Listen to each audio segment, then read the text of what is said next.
বাংলাদেশের মানচিত্রে ছোট্ট একটি গ্রাম গহিরা।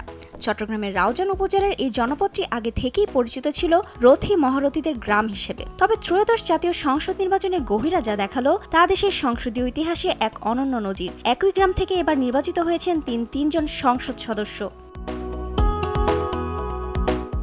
নির্বাচনের ফল ঘোষণার পর থেকেই গহিরার মেঠোপথ থেকে শুরু করে চায়ের দোকান সব জায়গায় এখন উৎসবের আমেজ। গ্রামের মানুষ গর্ব করে বলছেন, পুরো দেশ চালায় সংসদ, আর সেই সংসদের 3 জনই আমাদের গহিরার সন্তান।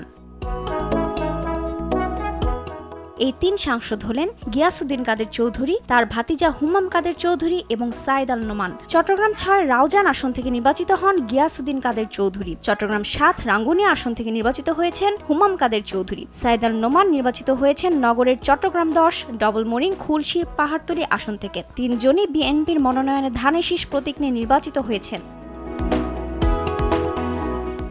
গিয়াসউদ্দিন কাদের চৌধুরী নিজ এলাকা থেকেই বাজিমাত করেছেন। তিনি পূর্ব পাকিস্তান পার্লামেন্টারি স্পিকার ও পাকিস্তানের অস্থায়ী রাষ্ট্রপতি ফজলুল কাদের চৌধুরীর সন্তান।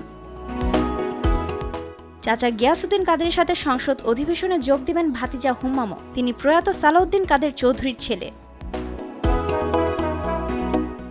গহিরার আরেক কৃতি সন্তান সাইদ আল নোমান জয়ী হয়েছেন মহানগরের এক গুরুত্বপূর্ণ আসন থেকে। তিনি বিএনপির প্রভাবশালী নেতা ও সাবেক মন্ত্রী আব্দুল্লাহ আল নোমানের উত্তরসূরি।